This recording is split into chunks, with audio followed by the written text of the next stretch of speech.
Buenas noches, amigos. En la voz del gran Pepe Mediavilla, el último fragmento del Cuervo, una de las composiciones más extraordinarias de todos los tiempos, más difundidas, más imitadas. Un poema romántico, con todo lo que ello significa, un poema de terror psicológico. Se cumplen ahora 170 años de esta críptica, extraña, algunos dicen que esotérica creación. Muchos ya lo sabréis, otros no.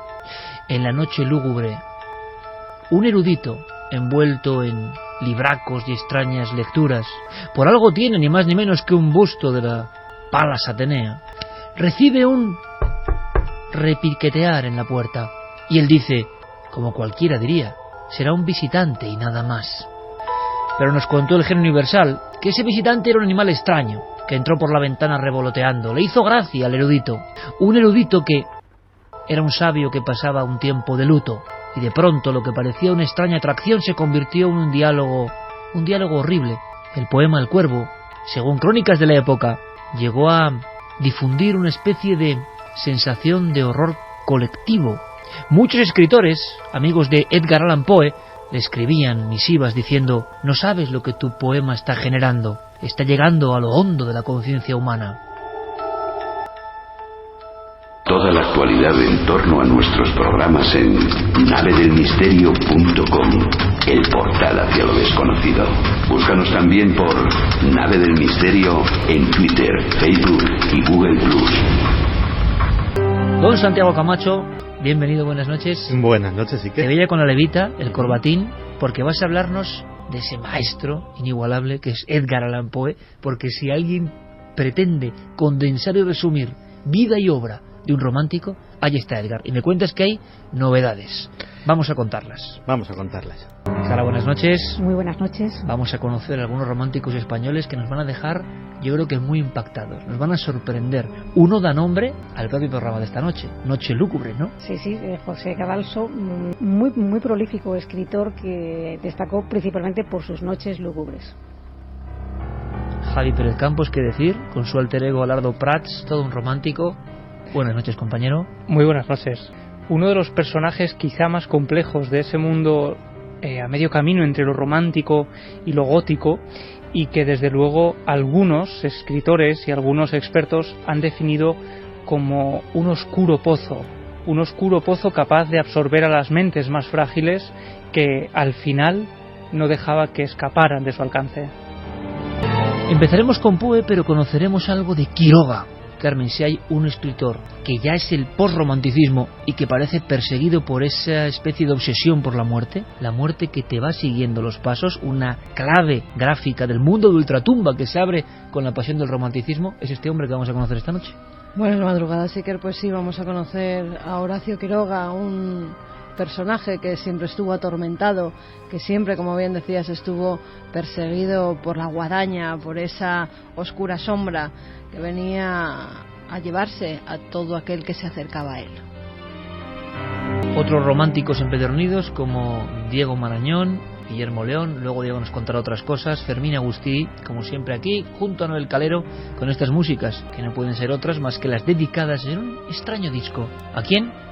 A don Edgar Allan Poe. Un Edgar del que hay novedades. ¿Qué sabemos de Allan Poe? Pues lo que sabéis ya todos, evidentemente. Un hombre atormentado de por sí, y es que eso se lleva de serie y va siguiéndonos durante la vida, se transforma en épocas, pero al final esa especie de gran raíz domina nuestra vida. ¿Recordáis la historia de Mozart y Salieri que contamos hace poco? La envidia, las competencias, lo que dolía su genialidad. Bueno, pues cuentan que a Poe le pasó algo similar. A día de hoy no se sabe si fue suicidio, si fue envenenamiento, si fue conspiración, si fue cólera, si fue sífilis. Él nunca estuvo lúcido en aquellos días, solo balbuceaba, y entonces no pudo explicar coherentemente su propia muerte, la muerte del genio. Murió viendo extrañas figuras que llegó a describir, murió como uno de sus propios relatos. El cine, las novelas, nos lo han contado de muy diversas maneras. Por Dios, ¿y ahora qué pasa? Con esto no pagas ni tu última cuenta. ¿De veras vas a ser tan cruel? Mañana el Patriot va a publicar una de mis crónicas. Al alba seré muy rico. Si el periódico publica algo escrito por ti, vuelve mañana y te invitaré a un trago. ¿Mañana? Puede que esté muerto. puede que lo estés tú. Me arriesgaré. Dame esto. Invitaré a un trago a cualquier hombre que me reconozca a mí o a alguno de mis poemas. Más vale que te largues de una vez si no quieres que te abra la cabeza. Ya tengo la cabeza abierta, bobalicón descomunal. Tenme un poco de respeto si no quieres vértelas conmigo. Soy un poeta de renombre internacional. Por eso no tienes dinero. Soy Poe. Poe pobre. ¡Pobre no! ¡Mentecato! ¡Poe! ¡Poe! ¿Edgar Allan Poe te suena de algo? No. Invito a un trago a cualquier hombre capaz de terminar esta frase. ¡Que la termine tu padre! Dijo el cuervo. ¡A la mierda! ¡A la mierda! Dijo el cuervo. Y si no lo digo yo. ¡Lo repito! Dijo el cuervo. ¡Nunca más! ¡Ah! ¡Ah! Es un poema muy apreciado. ¡Vive la France! ¡Patanes!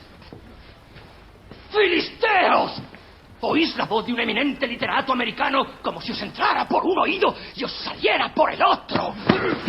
Tú vas a oír lo que duele recoger los dientes del suelo con los dedos rotos. ¿Eso es lo que da de sí tu imaginación, cerebro de ostra?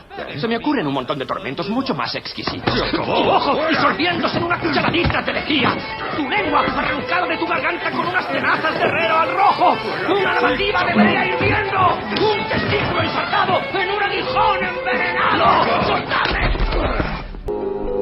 Genio y figura, eso nos han contado, Santi. Y también nos han contado esa escena increíble de su muerte en pleno delirium tremens. En noche electoral se llegó a pensar incluso que su cuerpo fue utilizado casi como número humano, emborrachado, sin conciencia, para ir votando, aunque otros aseguran que eso es imposible, dado que Poe era muy famoso.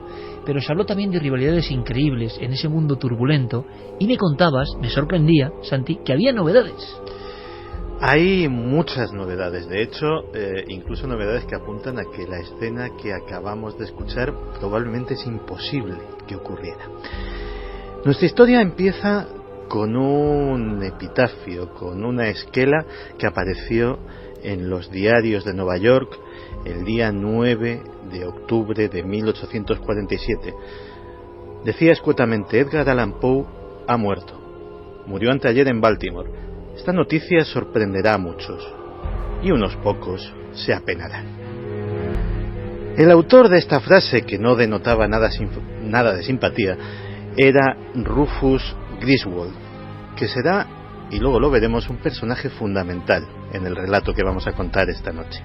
Relato que nos llega de la mano de varios expertos en el tema que han dedicado los últimos 20 años a intentar bucear en ese misterio de la muerte de Edgar Allan Poe. El más importante de ellos es un hombre llamado George Fix, miembro de la Sociedad Poe, músico, novelista, estudioso casi hasta la obsesión de la biografía del gran literato, y que no está en absoluto de acuerdo con lo que podríamos denominar la versión oficial. Edgar Allan Poe había pasado el mes de septiembre de 1847 en Richmond, y para una vida especialmente trágica y desgraciada como había sido la suya, estaba de un excelente humor. Estaba recabando apoyos financieros en su mayoría, para recaudar los fondos necesarios para fundar por fin su propia revista literaria, El Estilo. Una de sus grandes ambiciones, el poder no depender de esos editores para publicar sus obras, y no solamente eso, sino apoyar a otros que como él pues descollaban por su talento, pero por desgracia no tenían demasiada fortuna a la hora de bregar con el mundo editorial. Sin embargo, en esas visitas también los que lo recuerdan, a ese buen humor o a esa euforia del emprendimiento tenía un tinte oscuro, porque en algún momento de la conversación él hablaba de sus enemigos, hablaba de gentes que le perseguían, hablaba de que se sentía acosado o amenazado.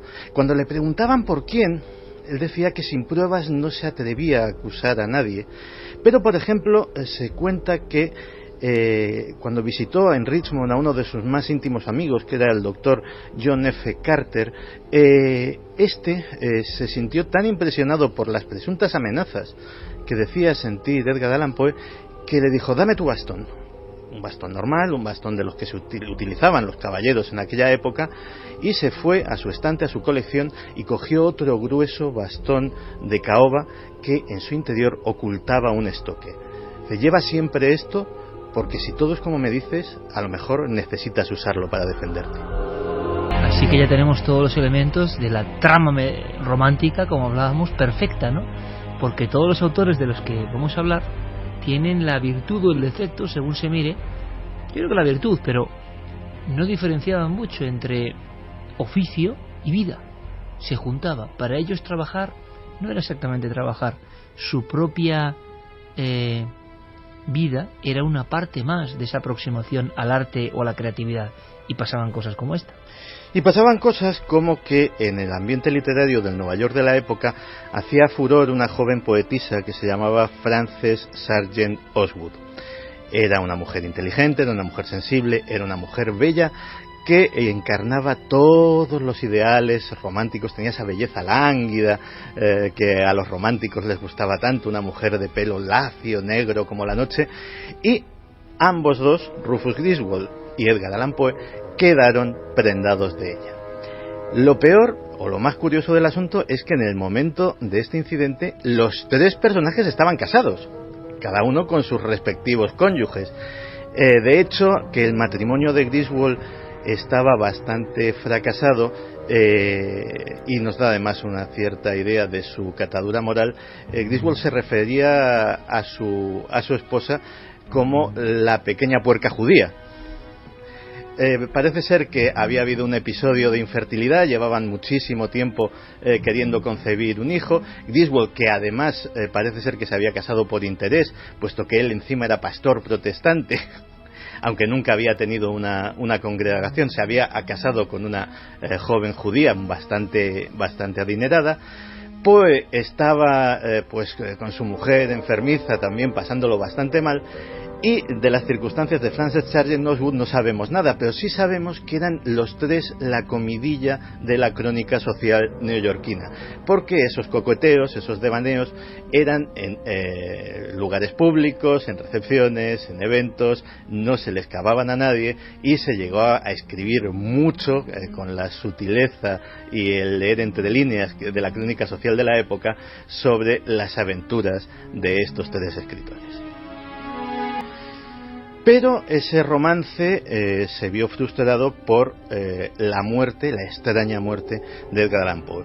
Edgar Allan Poe regresaba de Richmond a Nueva York, regresaba con su proyecto, regresaba alegre. Regresaba el 27 de septiembre. Nadie lo volvió a ver hasta el 3 de octubre en Baltimore, que no tenía nada que ver absolutamente con su destino. Sí había sido una ciudad en la que había residido. Apareció, como has descrito, en unas circunstancias lamentables, semi-inconsciente, delirante, con unos par de detalles curiosos.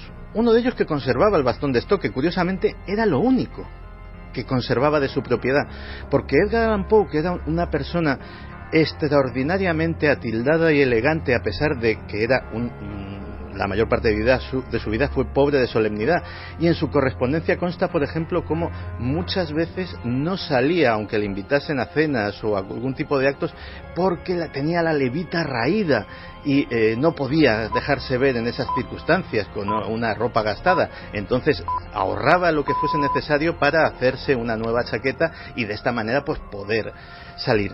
Pues apareció con una ropa que no era suya, un sombrero de paja, una camisa que era varias tallas mayor que la suya, muy vieja, unas extrañas calzas que parecían de campesino, pero además alguien le había rasurado el bigote. Su mostacho, del que estaba tan orgulloso, pues también había desaparecido en esos días. Fue llevado efectivamente al Hospital Washington de la ciudad de Baltimore. Allí estuvo varios días debatiéndose entre la vida y la muerte, delirando, hablando cosas bastante ininteligibles, llamando a personajes que no han podido ser localizados porque no figuraban ni entre las amistades ni entre las relaciones de Edgar Allan Poe, y finalmente falleció el 7 de octubre, víctima de lo que efectivamente se denominó un delirium tremens. Pero aquí es donde empieza la historia más sórdida de la relación entre Griswold y Poe. Curiosamente, si alguien tiene duda del odio que sentía Griswold, ese odio no se apaciguó con su muerte.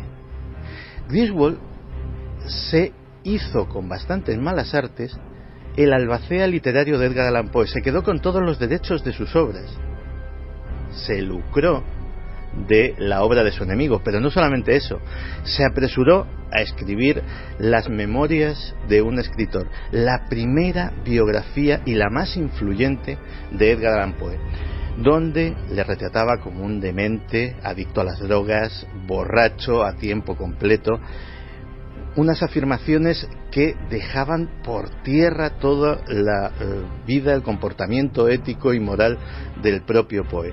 Durante muchos años, este era el retrato que se tenía de Edgar Allan Poe. La escena que nos acabas de poner es muy ilustrativa. ¿Quién piensa en Edgar Allan Poe casi sobrio? Te lo puedes imaginar, borracho, deprimido, drogado. Pues bien, los datos nos indican que no era así. Por ejemplo, alcohólico. Edgar Allan Poe tenía una intolerancia congénita al alcohol. De hecho, su propia hermana padecía esa misma enfermedad. No podía metabolizar el alcohol. Una pequeña copa de licor servía para emborracharle como a un hombre adulto casi media botella. Pero si esa copa se convertía en 2 o en 3, podía pasar enfermo varios días. Difícil condición para ser alcohólico. De hecho, era miembro de una organización que se llamaba Los Hijos de la Templanza, que era una organización que pretendía precisamente promover lo que años después se llegó a alcanzar, que fue la ley seca, promover que se prohibiera el alcohol en Estados Unidos. También se puede negar, y además con testimonios de la época, su presunto consumo de drogas, que también se hace en la obra de Griswold una profusa descripción de él. Thomas Dan English, que era un doctor de la época y que curiosamente su testimonio es bastante imparcial porque formaba parte de la pléyade de enemigos que se había hecho Edgar Allan Poe con su lengua y sus escritos en vida, escribió este diagnóstico: si Poe hubiese tenido el hábito del opio cuando lo conocí, tanto como médico como hombre observador, lo hubiese descubierto durante sus frecuentes visitas a mis aposentos, mis visitas a su casa o todas nuestras reuniones que se celebraban en los más diversos sitios. Jamás vi signo alguno de ello y creo que el cargo en su contra es una calumnia sin base alguna. Por tanto, Santiago, han salido datos nuevos de esta sociedad de investigadores de Poe que hablan de una especie de manipulación o de un mito creado precisamente por el enemigo y que pudo haber de fondo una serie de sicarios que actuaron para quitar de en medio uno de los grandes genios de la literatura americana, ¿no? Sí, pero además, curiosamente, es que en los libros posteriores que se han hecho sobre Edgar Allan Poe, la biografía de Griswold, que está básicamente descartada o está ratificada como falsa desde 1941, cuando Arthur Hobson Quinn presentó como evidencias que Griswold había falsificado todas las cartas que presentaba como documentación de su biografía. Él se había hecho también, en teoría, con la correspondencia de Edgar Allan Poe, y la correspondencia de Edgar Allan Poe pues efectivamente hacía gala de su no solamente de su alcoholismo y de su drogadicción, sino de su afición a la prostitución, de una serie de vicios absolutamente completa la lista, ¿no? Pues Arthur Hobson Quinn presentó pruebas caligráficas que demostraban que toda esa correspondencia había sido escrita por el propio Griswold para soportar su biografía y presentar a su enemigo y difamarlo durante los siglos de los siglos. El famoso autor inglés Robert Louis Stevenson, que conocía a los personajes en cuestión, dejó escrito lo siguiente: se ha hecho lo posible por limpiar el nombre de Poe de las calumnias de Rufus Griswold, caballero por nombre siniestro que compone una figura tan repulsiva en la historia de la literatura que muy bien pudiera haber sido acuñada por la virulenta imaginación de su víctima. Hay un hay un epílogo de esta historia, un epílogo curioso. La suerte de Griswold tampoco fue muy afortunada a partir de ese momento. Griswold murió en 1857, el 27 de agosto, pobre, de tuberculosis, en una humilde habitación de Nueva York.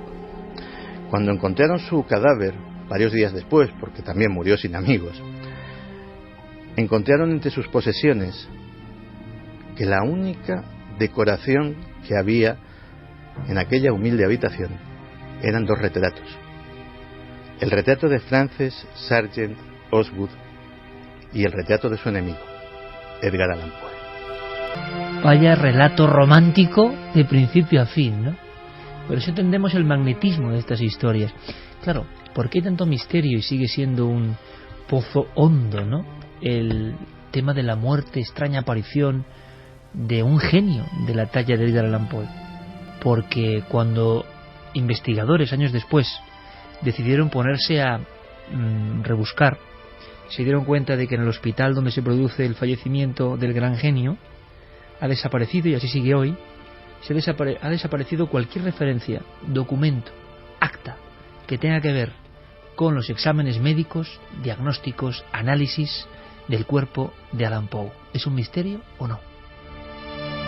Las vidas y muertes paralelas de Mozart y Poe, ¿no? Hay que tener cuidado con las enemistades, porque algunas son recalcitrantes hasta post-mortem, aunque, como dice el viejo proverbio turco, ¿no? Uno al final recibe en grandes dosis la especia que va lanzando por la vida, y Griswold es muy curioso. Pensemos ahora, todos los amigos de Milenio, les guste más o menos el misterio, recordamos cosas de Poe, decir el cuervo, decir el gato negro, decir el barril de amontillado, la caída de la casa Usher, decir Ligeia, decir 20 o 30 piezas clásicas, Los crímenes de la calle Morgue, el primer libro de lecturas detectivescas de la historia, y tantos y tantos. Ahora dime una obra de ese otro autor. Ahí al final el tiempo es absolutamente juicioso, ¿no? Quedaos con el nombre, Horacio Quiroga. Pues este hombre, para que lo conozcáis un poco, nació en Salto, en Uruguay, un 31 de diciembre de 1878, en el seno de una familia bastante acomodada, ya que su padre era vicecónsul de Argentina en Uruguay. Desde su más corta edad parece que le persigue la muerte y el sufrimiento. Con tan solo 2 meses, su familia lo lleva a una excursión y su padre, Prudencio Quiroga, al que le gustaba mucho la caza, ir de cacería era su pasión, pues sufre un accidente con la escopeta que llevaba en ese momento, y delante de toda su familia casi se vuela la cabeza y muere desangrado. Junto a su madre y sus hermanos se trasladan a Córdoba, donde el clima beneficia el asma que padecía una de sus hermanas. A los 4 años regresan a Salto, donde comienza a estudiar en un colegio, fíjate, una cosa curiosa, regido por masones. Desde su más tierna infancia tiene la masonería en su vida. Su madre se vuelve a casar, pero al poco tiempo su padrastro, de nuevo la desgracia, en su familia, en su entorno, sufre una parálisis cerebral que le lleva a suicidarse, a quitarse la vida. En 1896 comienzan sus primeros escritos y forma una especie de grupo que se hacen llamar los Tres Mosqueteros. Son 3 amigos, son adolescentes, todos ellos están interesados en la literatura, leen a Edgar Allan Poe, los posrománticos también, los modernistas, y todo ello le lleva a fundar una revista que se llama Revista de Salto. Conoce a su primer amor, a María Esther Jurovsk, con la que se quiere casar, pero su familia se opone y sufre también su primer mal de amores. A este amor de juventud le dedicará varias de sus obras románticas. En 1900, con el dinero de la herencia paterna, decide viajar a París, donde se está celebrando la Exposición Universal, y allí conoce a Rubén Darío y también al grupo modernista que rodea a este escritor. A los 4 meses vuelve completamente arruinado, en muy mal estado, con una barba muy larga que ya nunca se quitaría en toda su vida, y un año más tarde publicaría su primer libro, Los arrecifes de coral. Las desgracias en ese momento, cuando parece que él va surgiendo de sus cenizas y que publica ya su primera obra, pues esas desgracias vuelven a la familia con la muerte de un hermano y una hermana a causa de las fiebres tifoideas. Pero ese ser con guadaña aún no había dejado de rondarle. Una jornada en la que él estaba revisando el arma de un amigo, de Federico Ferrando. Federico se iba a batir en duelo con el periodista Germán Papini por unos escritos que había hecho en contra de él. Cuando Horacio se encontraba con la Fuchs de 2 cañones de 12 milímetros, se escapa un tiro que impacta en la boca de su amigo y lo mata fulminantemente. La bala se había alojado en el occipital. Quiroga fue llevado a comisaría y fue interrogado. Se le traslada a la cárcel correccional, pero gracias a las gestiones de su hermano mayor logra salir en libertad. Completamente deprimido por haber causado la muerte a su mejor amigo, decide trasladarse a Buenos Aires, a casa de una hermana y de su cuñado. Ya en 1903, gracias a la amistad con el escritor Leopoldo Lugones, es enviado a Misiones. Es una localidad en la frontera con Brasil, donde tiene que realizar allí una serie de fotografías de las ruinas jesuíticas que quedaban. Se enamora completamente de la selva, de su paisaje, de su gente, y cuando conoce a la que será su primera esposa, Ana María Cires, decide irse a vivir allí como juez de paz. Allí se dedica, entre otras cosas, a cultivar mate, naranjas y sobre todo a observar y a escribir sobre el misterio del paisaje y de los personajes que lo pueblan. En 1911 nace su primera hija, Eglé. Un año después, su segundo hijo, Darío, y el propio Horacio es el que se ocupa de su educación desde que casi comienzan a caminar. Era extremadamente exigente con los niños, además ponía pruebas tremendas para niños tan pequeños, como dejarlos solos por las noches en la selva para que supieran cómo sobrevivir por si algún día se veían en esa situación, o también los ponía en un acantilado con las piernas colgando. Les enseñaba a utilizar un arma, a navegar en canoa, a educar animales salvajes. Todo ello, como os podéis imaginar, pues sacaba de quicio a su mujer y la aterrorizaba que a los niños les pudiese pasar algo por las locuras de su marido. Mientras Quiroga escribía compulsivamente libros sobre la selva. El 14 de diciembre de 1915 la desgracia vuelve a la familia de Quiroga. Ana María, su esposa, decide quitarse la vida ingiriendo veneno. Tras 8 días de agonía, fallece. Hay mucho misterio en torno a la tumba de esta mujer y en torno a la fecha de su muerte. Aún hoy en día hay una tumba en Misiones donde ese nombre está casi borrado y donde la fecha nunca apareció. Nunca se dijo cuáles fueron las verdaderas circunstancias de la muerte de Ana María.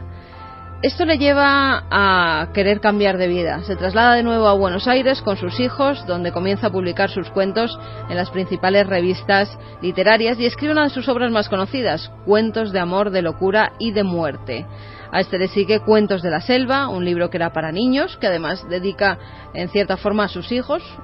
Le seguirán El salvaje, Anaconda y Los desterrados. En todas sus obras se ve el pesimismo del autor, su frialdad, su violencia, el horror. Personajes que son víctimas de catástrofes, de barbaridades, de irracionalidad y también de misterio.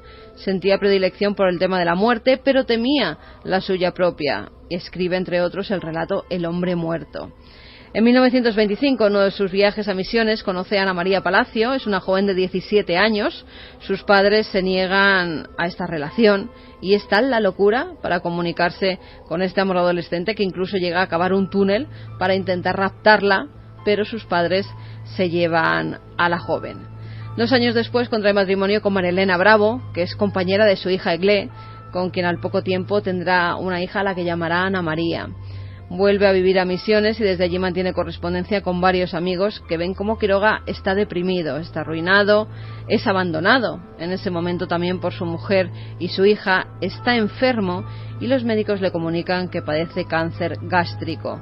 En el Hospital de Clínicas de Buenos Aires, donde se encuentra ingresado, descubre que hay un paciente con grandes deformidades, como las de Joseph Merrick. Se encuentra encerrado en los sótanos de la clínica.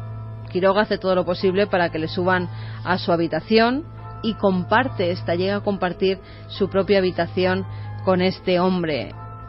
Se llamaba Vicente Batisteza, así se llamaba ese hombre con tales deformidades que el 18 de febrero de 1937 le ayudará a beberse un vaso con cianuro y así acabar con su vida. Parece que después de su muerte tampoco se acaban las desgracias de los que hay a su alrededor, Poco después de ser enterrado Quiroga, se suicida también bebiendo cianuro con whisky su mentor, el escritor y periodista Lugones. Después se suicida adentrándose en el mar hasta ahogarse la amante de Quiroga, Alfonsina Storni. Más tarde, su hija Egle decide quitarse la vida cuando tan solo tiene 28 años. En 1952 también lo hará su hijo Darío, y su hija pequeña, la última, en 1988, lanzándose desde el 9º piso de un céntrico hotel de Buenos Aires. Las historias que solo puede contar Milenio 3 y que, como vemos, se extienden en el tiempo.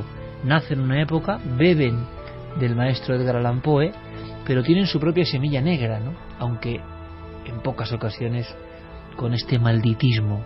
Quiroga, un nombre para la historia de lo macabro, lo funesto, lo extraño, una predilección por la muerte, una obsesión que al final, como si hubiese una unión entre pensamiento y realidad, acaba forjando la propia vida. Una funesta historia que le persigue hasta después del entierro. El hombre que hizo la historia de amor, locura y muerte. Es que podríamos hablar de muchas historias y muchos nombres, que yo creo que ahí está la clave. Como nos los han enseñado por obligación, resulta que quizá no era el momento, que nuestras mentes no estaban en eso, no sé cómo se puede arreglar, es el eterno dilema. Pero te hablan del romanticismo y el propio término te puede recordar a una lección que tenías que aprenderte para ver si aprobabas el examen. Seguramente un tiempo después, con una apertura mental mayor, con una evolución mayor, te das cuenta de que son temas apasionantes, que tú puedes tener algo de eso y eso algo de ti, que en el fondo no es tan lejano. Y no era muy políticamente correcto en los 60, todavía eran temas demasiado macabros, lúgubres. Porque pensad una cosa, ante el nacimiento del romanticismo y de todo esto que estamos contando, posteriormente, a no mucho tardar, habrá también un nuevo vuelco hacia el realismo, hacia el olvido de todo esto. Es como si los pensamientos se solaparan unos con otros, ¿no? Hay un exceso de amor por el misterio, de amor por la muerte, de amor por lo irracional, de amor por lo incomprensible del alma, que viene enseguida otra oleada, que es todo lo contrario, pegada a la realidad, pegada a lo físico. En España de un relato de Edgar Allan Poe, de una reconstrucción de Edgar Allan Poe. Pues Chicho, muy brevemente, mirando fijamente esa pantalla que veían todos los españoles, expresaba muy claramente, ¿no?, lo que pensaban los seguidores de el difunto Edgar Allan Poe. Después de mucho pensar, hemos decidido ofrecer a ustedes un programa sin terror, pero que tenga que ver con el terror. ¿El qué? Una biografía. Sí. La vida de un hombre que fue muy criticado, que fue acusado de morboso y de truculento por las cosas que ofrecía a su público, a sus lectores. La vida de un hombre que es indudablemente base, semilla, figura indiscutible, maestro indiscutible del género literario de fantasía y de terror. Me refiero a Edgar Allan Poe. Como un nombre más, y que también encierra secretos, ¿no? Precisamente las noches lúgubres, Clara. Sí, las noches lúgubres del escritor y militar José Cadalso, para algunos el precursor del romanticismo en España. El pionero total, ¿no? Pionero total. Arrastra él una leyenda macabra que entronca con la necrofilia, una leyenda de la que hoy vamos a hablar. Como si de un personaje de una de sus obras se tratara, la vida de Cadalso se entremezcla con la leyenda y ambas llegan a confundirse en una macabra y confusa historia en la que al final no se sabe muy bien qué es la verdad y qué es el mito. Pero claro, no hemos visto que eso pasa en todos los personajes. Es lo curioso, ¿verdad? Claro. Nadie sabe dónde está la sombra del personaje, cómo le ha devorado el personaje, hasta qué punto acaba la vida y empieza el mito. Exacto, aquí parece que hay una parte biográfica importante y de ahí surge la parte legendaria que se lleva a extremos muy macabros, que hoy sabemos que no eran ciertos, pero que en su momento le persiguió como una sombra incluso en vida, ¿no?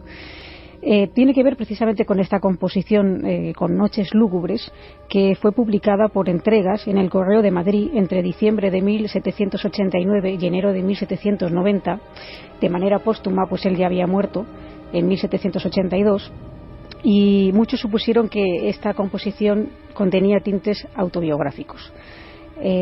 Nacido en Cádiz en 1741, llegó muy joven a Madrid para estudiar en el Seminario de los Nobles, entró en el ejército y destacó en la carrera militar. En 1768 se vio envuelto en una polémica a raíz de unas críticas que vertió sobre determinados sectores de la sociedad madrileña y que lo condujo al destierro en Zaragoza. Que, por cierto, Clara, permíteme, pero estamos viendo hoy que actualidad. hoy son críticas que se despachan en Twitter, ¿no? Pero entonces te podían desterrar o te lanzabas a duelo, como el amigo de Quiroga por una crítica. Sí, ahí no se tomaban las cosas a la ligera. Eran cosas del romanticismo, ¿no? Pues sí, estuvo 2 años fuera, regresó en 1770 y entonces le cambió la vida al conocer a una joven actriz de teatro llamada María Ignacia Ibáñez, de la que se enamoró perdidamente y que su amor fue afortunadamente correspondido por ella. María Ignacia había interpretado un papel en La Ormesinda, una obra de Nicolás Fernández de Moratín, que era muy amigo de Cadalso. Entonces Cadalso escribió posteriormente en 1771 la primera de sus obras teatrales, llamada Sancho García, conde de Castilla, que fue estrenada en el Teatro de la Cruz, y María Ignacia interpretó el papel de Doña Aba. Cadalso entonces tenía 28 años y ella 24. Sin embargo, aquí la desgracia se ceba con ellos, porque ella contrae el tifus y el 22 de abril de 1771 dicen que en brazos del propio Cadalso, que no se despega de ella, esta joven fallece. Estamos viendo de nuevo el arquetipo, ¿no? El amor que se trunca en cierto momento, la felicidad azotada por la muerte, la enfermedad, el mal presagio. Es como si todas las historias de diferentes épocas en la larga onda del romanticismo estuvieran cortadas por el mismo patrón. Sí, además parece que se recrean en ese dolor, ¿no? No se sabe bien lo que ocurre con María Ignacia, pero se cree que pudo ser sepultada en la cripta de la capilla de Nuestra Señora de la Novena de la iglesia de San Sebastián, que pertenecía a la congregación de actores y cómicos, y posteriormente pudo ser trasladada al pequeño cementerio que había justo detrás de esa iglesia, al comienzo justamente de la calle de Huertas. Hoy, para los curiosos que quieran pasear por allí, es una floristería de nombre Jardín del Ángel, debido a la proximidad de la Puerta del Ángel, y bueno, esa floristería lleva más de un siglo ahí en pie. Cadalso debió sumirse en una profunda tristeza y abatimiento, y aquí es donde empieza un poco a cobrar tintes macabros esta historia, puesto que en Madrid se empezó a circular el rumor de que el escritor pretendía desenterrarla y llevársela a su casa para después suicidarse junto a su amada. Bueno, es que incluso hay algunas frases que dieron mucho que hablar en torno a esta escena tan terrible. Hablamos del pionero, el que inventó estas cosas antes que nadie.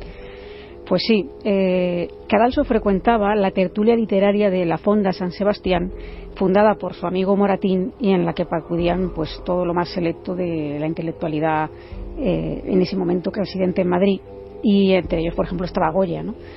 Que se reunían precisamente enfrente del cementerio donde yacía su amada. Ahí estaba un cualquiera, Goya, ¿no? Total, que se comentó también que si no llega a ser por el personal de servicio del conde de Aranda, que era amigo de Cadalso, habría culminado su propósito.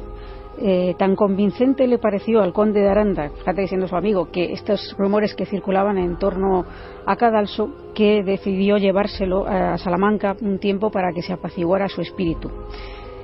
Noches Lúgubres está compuesta de 3 partes divididas en 3 noches. Luego se añadió, había una parte inacabada, se completó apócrifamente, y una 4ª noche que no pertenece para nada a Cadalso. Pasan muchas estructuras del romanticismo español. Son estructuras extrañas en ocasiones, muchas de ellas muy pioneras, de lo que llamaríamos flashback incluso, que no se estilaba tanto, y de repente los autores españoles, como por una extraña conducta, emplean mucho este recurso, que hace que también haya mucha manipulación con su obra, pero que eran obras diferentes a todo lo que se había hecho hasta entonces. Pues sí, y en estas noches el personaje principal, Tediato, que muchos creen que era el alter ego de Cadalso, intenta convencer a Lorenzo, un enterrador, para que le ayude a desenterrar a Filis, que sería el alter ego de María Ignacia, y así poder llevársela a su casa para consumar este autosuicidio, vamos a decir así, y luego arder en fuego. Y si os parece, vamos a escuchar un fragmento de la noche primera en la voz del gran Juan Ochoa, que nos va a sobrecoger. Bueno, Juan Ochoa hace de Cadalso esta noche, también es voz de Cuarto Milenio, todos le conocéis, y le agradecemos mucho que haga a veces estas pequeñas píldoras, ¿no? Porque ahora mismo nos vamos al siglo XVIII, y que ahora ha dado el dato que ya te imaginas, Moratín, Cadalso, Goya pasando por ahí, es decir, ¿qué clase de tertulias? Lo que daríamos, Javier, por estar en una de esas tertulias, ¿no? ¿Os imagináis? Pero el extraño rito, ¿por qué esta muerte, esta post-muerte, o esta doble muerte, o segunda muerte, que dirían los esotéricos, Santi, tenía seguro algún significado en aquel momento? Así lo cuenta Juan Ochoa, Noches lúgubres. Objeto antiguo de mis delicias, hoy objeto de horror para cuantos te vean. Montón de huesos asquerosos. En otros tiempos, conjunto de gracias. Oh tú, ahora imagen de lo que yo seré en breve. Pronto volveré a tu tumba. Te llevaré a mi casa. Descansarás en un lecho junto al mío. Morirá mi cuerpo junto a ti, cadáver adorado. Y expirando, incendiaré mi domicilio. Y tú y yo nos volveremos ceniza en medio de las de la casa. El rito del fuego, la post-muerte, la sensación de que todos estaban realmente en la frontera de lo irracional, como decía el famoso libro. Pero, repito, todo esto es una especie de ataque, quizá incluso excesivo, pero de ataque a un mundo que empezaba a ordenarse y que dejaba de lado lo espiritual, lo que había sido durante milenios, ¿no? Por tanto, muchos se lo toman como un ataque a lo más sagrado, a lo más interno, y reaccionan con este amor a veces, y hay que decirlo, hasta por la truculencia, ¿no? Sí, y este pasaje que hemos escuchado es quizá parte del detonante de esa leyenda. Lo que pasa es que esto, como decimos, se publica póstumamente, y él ya tenía esa fama, en parte por culpa de Ramón Gómez de la Serna, al definir a Cadalso como el desenterrador y escribir sobre él cosas tales como que Cadalso se asomaba triste al balcón de la fonda de San Sebastián. Recordemos que esa fonda estaba justo enfrente del cementerio, que era donde se reunían, esa tertulia, y que esperaba allí asomado al balcón hasta que llegaba el amanecer, y no había manera de llevarlo al salón o a la biblioteca, y nadie podía suponer lo que fraguaba. Asimismo, el origen también podría estar en una carta fechada en 1791, firmada con las iniciales M.A., que apareció en la edición de Noches Lúgubres de 1822 posteriormente, y que el título de la carta da una idea de su contenido. Carta de un amigo de Cadalso sobre la exhumación clandestina del cadáver de la actriz María Ignacia Ibáñez. Así como un extraño documento anexo, ¿no?, encontrado en un viejo manuscrito, madre mía. Y fomentada también en parte por el propio Cadalso, que evidentemente está inspirado estas Noches Lúgubres en ese episodio real luctuoso que él vivió, que pudieron haber tenido, no obstante, otras inspiraciones en escritos de Lope de Vega, como La difunta pleiteada, y de Edward Jan en Night Thoughts, en Pensamientos nocturnos. El caso es que él no llegó a ese extremo de los románticos de acabar con su vida porque su amor había desaparecido, ya que su obra y su carrera militar prosiguieron hasta su muerte en el asalto a Gibraltar. Y de hecho, Vico Sanz dice: he leído algo de Horacio Quiroga, otro gran genio muy similar a Edgar Allan Poe, y por lo que oigo, una turbulenta vida también similar. Ana B, locura y pasión lo definen perfectamente. Algo más, qué vida más desgraciada, decía Pedro. Gus dice: mechones de pelo en el museo de Edgar Allan Poe recortados de su flequillo después de su muerte, y nos muestra la fotografía con esos mechones qué del terrible flequillo. Asiente también... Santi, como diciendo, sí, lo tengo controlado, pero qué sí, terrible. Como pegados con flequillo un sellito. oscuro de Poe, ¿eh?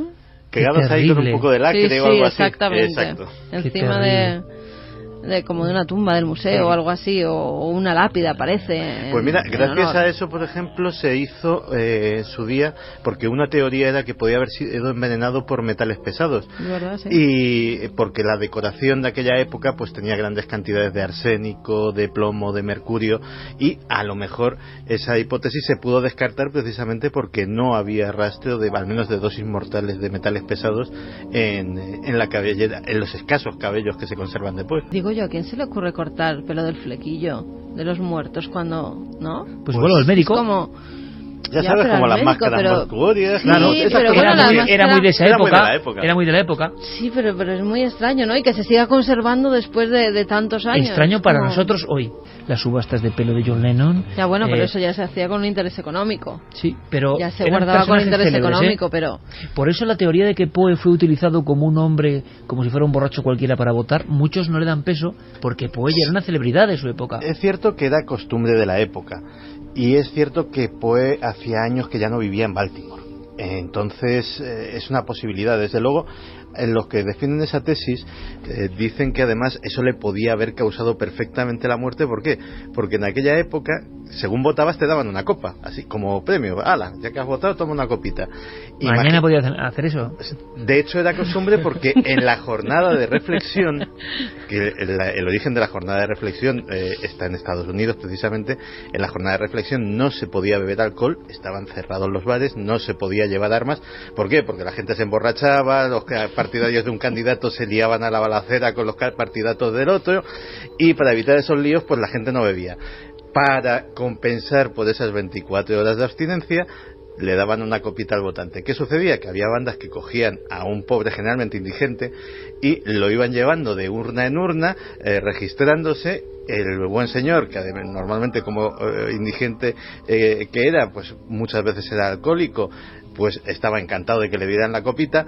Y esto, en el caso de Edgar Allan Poe, si le hubiese secuestrado a alguien así, con esa intolerancia al alcohol, le podía haber matado perfectamente. Ahora, imaginaos, en la febril, nunca mejor dicho, imaginación del propio Edgar, que habría una muerte más espantosa, sórdida y truculenta, con otra ropa, sin ser reconocido como el gran poeta, tirado por los suelos entre los, digamos, primeros pasquines electorales. El cuervo, Poe se hace tan célebre con el cuervo que le llaman el cuervo a Poe. El sobrenombre incluso es más importante que su nombre, ¿no? Ese cuervo llegaba en mitad de la noche. Ahí estaban todos los temores del ser humano concentrados, la noche y el visitante inesperado, que encima nos recuerda el dolor terrible que estamos sufriendo, lo potencia y además nos hiela la sangre.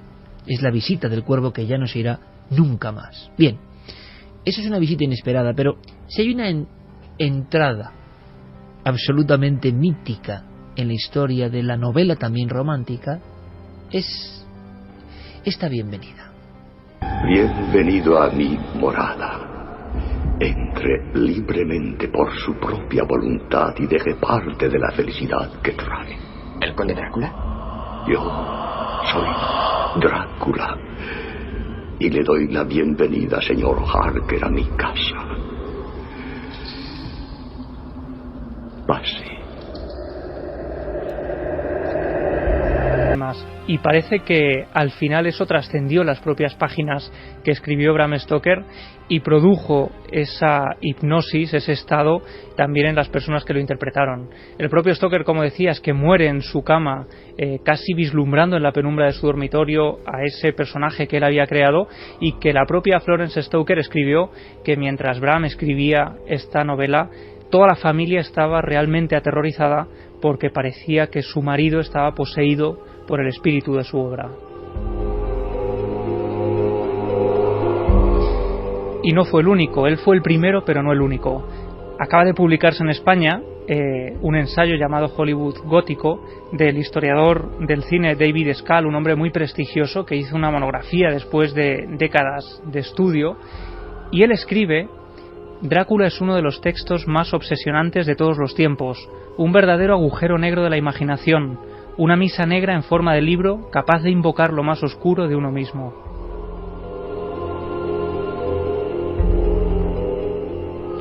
y es que desde la publicación en 1897 esta obra empieza a representarse también en los teatros de todo el mundo. Cuentan que en los teatros de Londres, por ejemplo, donde tenemos que imaginar ese ambiente, una sala completamente oscura, en algunos de esos teatros se utilizaba la linterna mágica de París, con la que se proyectaban fantasmagorías, murciélagos que sobrevolaban las cabezas de las personas. Toda esa penumbra generaba una densidad que decían que era capaz de calar tan hondo que se empezaron a generar oleadas de desmayos. Eso que hemos visto posteriormente en películas como El Exorcista ya surge a principios de 1900 pues en todas las salas de teatro. Hay un director de una de las obras, Hamilton Dean, que llega a contar 39 desmayos por ataques de nervios en una sola representación. 70 años antes del Exorcista, en la representación teatral, nosotros lo vivimos. Es que el teatro tiene algo muy especial, ¿eh? Cuando decimos la noche del misterio en el teatro, vimos que era algo muy diferente. Y fijaos, bueno, no voy a contar mucho, pero yo quiero sacar algunas imágenes del Nosferatu de Murnau, porque tiene todo eso que tú has dicho ahora, o que ha dicho ese especialista, que tiene ese libro, que en el fondo es la misma historia llevada al cine, diferente, pero cuando se hace la película Nosferatu, hasta el fotograma, el celuloide, refleja algo que vamos a experimentar el día 4. Vamos a ver cómo impacta a la gente eso en gran pantalla. Pues tendrás que llevar a enfermeras a la puerta del teatro, como se hacía en aquella época, porque decían que esta figura llegaba tan adentro de la gente que tenían que poner a esas enfermeras que llegaban a trabajar de manera intensa durante toda la noche. O sea, que no es El Exorcista de William Friedkin, el primer telefilm, bueno, la primera película, perdón, donde hay ambulancias en la puerta, que yo dijo que era la primera, ¿no? Aquí ya había enfermeras en la puerta, y es tal el impacto que llegan a crearse los cheques por desmayo, que lo que hacen es que si una persona queda indispuesta a mitad de la obra, se contabilizan los minutos que quedan hasta el final y se le reembolsa parte de ese dinero. Y claro, todo este ambiente genera que las mentalidades más débiles se queden tan impresionadas que cometan actos tremendos, ¿no? Hay una historia que aparece publicada en el London Star del 25 de abril de 1927 que genera ya una gran polémica. Es un joven ruso que acude a la representación en un famoso teatro de Londres. Él observa la obra durante toda esa función y cuando termina, en completa soledad, abandona la sala, sale a la calle solitaria y oscura de Londres, la recorre hasta llegar a Victoria Station y una vez llegado allí se lanza a las vías y muere arrollado por el tren. Todo esto causa una gran polémica. Las autoridades hablan de que el personaje y la obra y todo lo que emana es verdaderamente peligroso, y todo esto parece ir adquiriendo unos tintes más trágicos conforme van sucediéndose las siguientes obras. El productor Alfred Wallerstein decide llevar la obra al teatro entre 1930 y 1931 y contrata para ello a Courtney White, un actor muy famoso que había representado a diferentes papeles importantes y protagonistas en aquella época en el teatro. Y llega un momento en que este personaje cree que Drácula está poseyéndolo, está haciéndole actuar de formas que él no había llevado a cabo antes, hasta tal punto que llega a pensar que él es realmente un vampiro. Decide incluso quitar el maquillaje verdoso que había caracterizado al personaje hasta esa época y adquirir un tono amarillento bilioso, porque dice que lo que él siente es que el muerto es un recién fallecido, un enfermo que ha estado sufriendo hasta los últimos días y que acaba de salir del ataúd, y que el aspecto que debía presentar era precisamente ese. Y su vida es tan trágica que sus compañeros llegaron a escribir que este hombre era un loco de remate que se comportaba como si de verdad fuera el conde Drácula.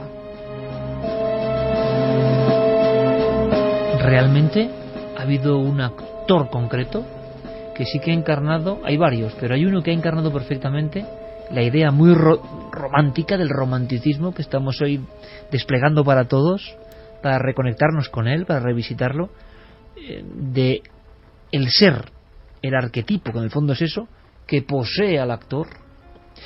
A mí me contaba Chicho que su padre, eso me pareció absolutamente genial, Narciso Ibáñez Menta, que no interpretaba en algunos casos, ¿no? Cuando eran ejemplos como Poe, por ejemplo. Otro de los relatos universales, la extraña historia del señor Valdemar, ¿no? Que que es uno de los clásicos, de su padre llegaba a transfigurarse, a creerse realmente pero no tengo que hacerlo muy bien, no, a creerse de verdad, la delgada línea, ¿no?, entre creatividad y para muchos locura. Bueno, ahí andaba. El personaje, la sombra del vampiro, es capaz de atenazarte, y nadie como Bela Lugosi para representar este drama, ¿no?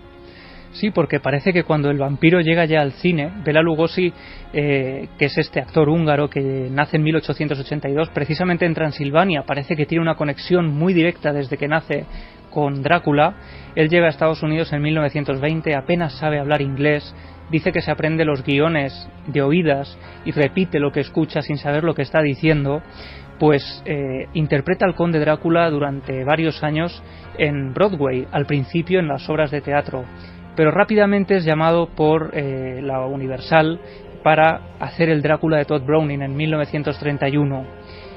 Ya desde un primer momento, él, cegado por ese personaje, llega a firmar un contrato por una cantidad prácticamente irrisoria, porque dice que necesita hacer ese papel. Es el protagonista, pero es la persona que menos cobra de ese rodaje. Pero claro, él estaba convencido de que tenía que hacer ese papel. Él era Drácula. Hay un momento incluso en el que, ya casi al final del rodaje, le están haciendo una entrevista para una revista, y la periodista es testigo con asombro de cómo le llega un telegrama pidiéndole que haga de Drácula en otra obra, y él monta en cólera, dice que no quiere seguir interpretando a ese personaje porque va a acabar poseyéndolo.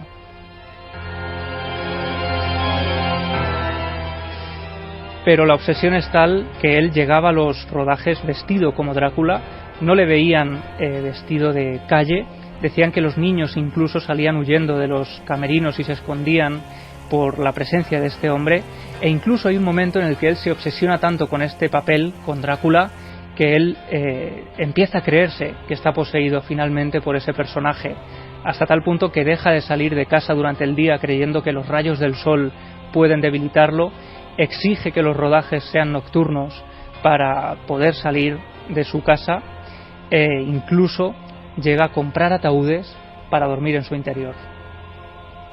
Demasiado estrecho. Ni siquiera puedo cruzar los brazos. Pero, señor Lugosi, no había tenido nunca ninguna queja. Es el ataúd más incómodo en el que he estado en mi vida. Sus ataúdes dejan que desear. Estoy perdiendo el tiempo.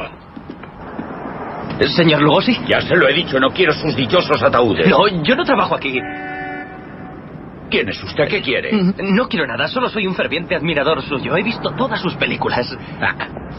Señor Lugosi, ¿para qué quiere un ataúd? Voy a morirme pronto. ¿No? Sí, me embarco en otra gira de Drácula. 12 ciudades en 10 días. Algo inconcebible.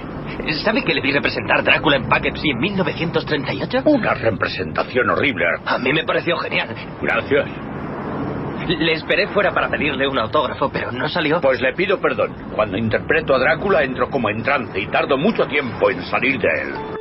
En esa frase, la gran clave del código romántico, ¿no? Estábamos escuchando un fragmento de Ed Wood de Tim Burton, una película fantástica que recrea la triste vida de Bela Lugosi y el triste final, porque él acaba convirtiéndose en adicto a la morfina porque cree que le dota de un poder especial en los ojos que le permite meterse aún más en el personaje. Él es uno de los primeros actores que hace pública su desintoxicación a una de estas drogas, y al final Lugosi acaba muriendo en la más absoluta inmundicia. Él muere sin dinero, muere arruinado, y una de las últimas cláusulas de su contrato es que sus seres queridos tenían que enterrarlo vestido como Drácula, así que le ponen ese traje que había llevado en las filmaciones, lo pintan completamente pálido, le imprimen casi esas cejas también tan peculiares y lo entierran casi como en esa escena de Drácula en la que dan caza al no muerto. Y lo cierto es que en algunas crónicas se recogió que en la fría camilla